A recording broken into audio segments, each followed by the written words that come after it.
G'day,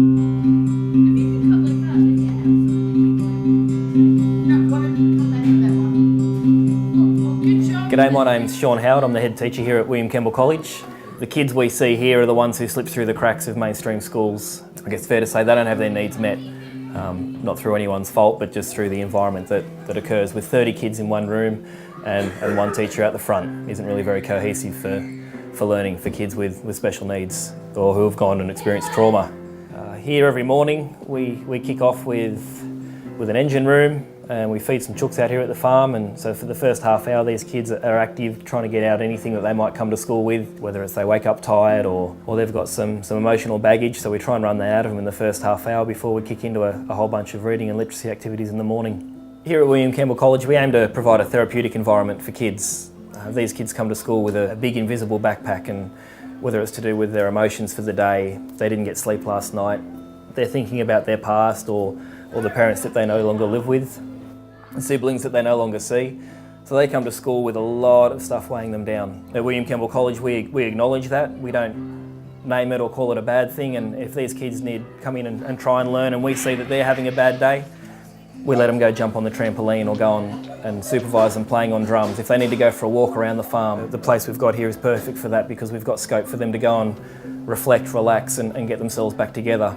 We have trouble when someone might cut us off on our way to work, and we might start off with a bad day and we can't cope, and we're meant to be well-adjusted adults. And these are kids who have gone through massive trauma over an extended period of time. So I guess the aim of Campbell College is to provide an environment that is therapeutic, that helps these kids get through their day. With kids that are going to have difficulty with their education, the key is to catch them early. You've got to catch them when they're young. There's a lot of units out there that deal with kids when they're teenagers and they take them in and reintegrate them back into high school. It's too late. The brilliant thing about this place is we take them from kindergarten. If they need to come in at kindergarten, we accept them all the way up through to year 6. One of the most important things with working with these kids is they haven't felt safe for a very long time. So our step one, we don't even go straight to books, maths, literacy. You've got to make them feel safe, and you do that by building up the relationship with them. People ask me why I do what I do, and some days I don't know. I feel like I smash my head against a brick wall sometimes. It's not all peaches and cream working with these kids, but a good day with these kids will knock a good day with your neurotypical, your normal kids out of the water. Having these kids have a good day is something else. It's pretty special. Sometimes it's pretty few and far between too. And guys, we're heading out to the farm. We're going to do a bit of a horse ride. So I want to hear your favourite horse sounds. Not being a horse because you've got horses. No. What do you say to a horse? Get up, girl.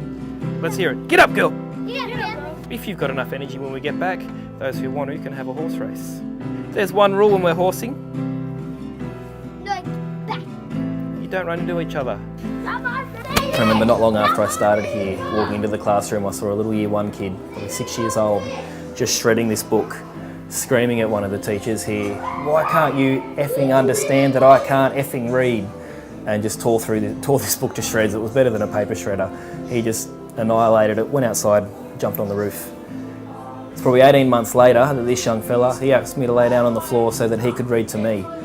And that was pretty cool. For about 10 minutes there, he was just sitting there reading this book that was at his level. It was a pretty simple one, but the point was that he was reading this book rather than tearing it apart. And it was just one of those moments that you just go, yeah, I'm doing the right thing. In a couple of years, we've grown from 3 to 6 kids. We've changed premises. We're now out here at the farm, which is fantastic. I think the big thing that we're missing is a purpose-built school.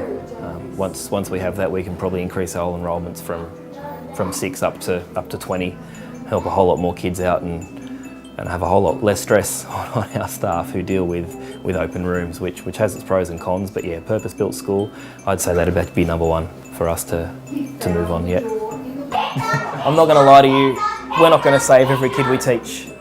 What Campbell College is about is giving more kids more of a chance to have a successful life, to try and join society. The beauty of this place is we give them a chance to come back to society. We give them a chance to try and be someone within themselves and then contribute. The way we do things here at Campbell College gives us more of a chance to help these guys become a functioning adult rather than someone who's going to be either dead, let's be honest, dead or in jail by the time they're at 18.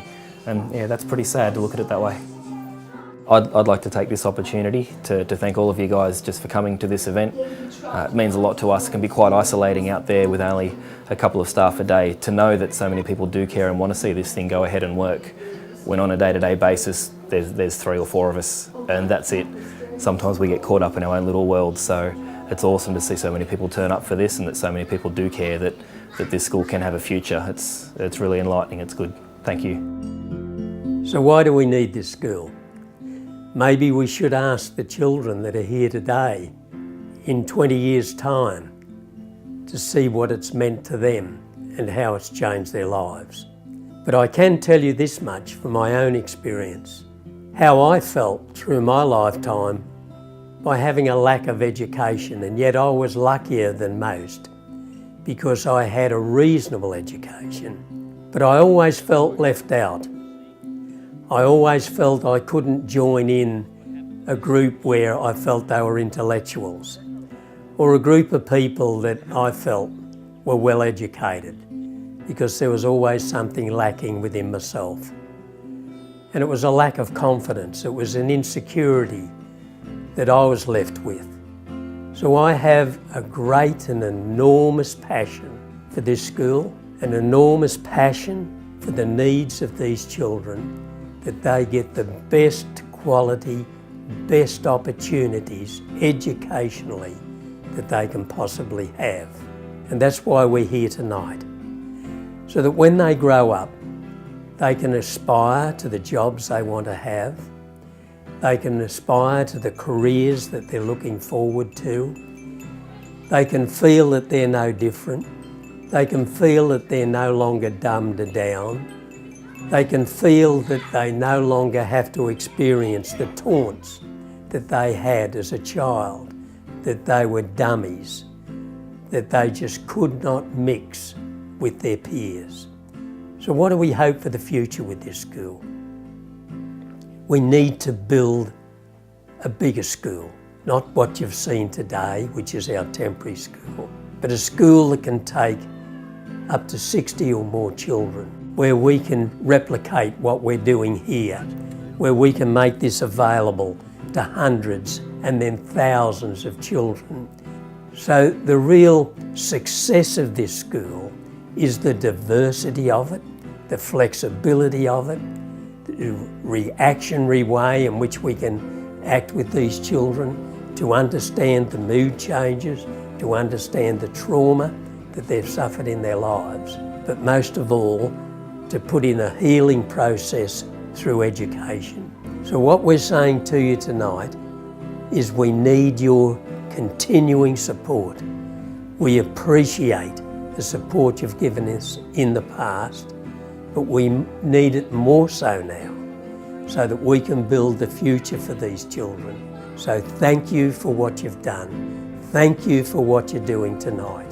Thank you on behalf of the children we have now and the children we have in the future. Thank you.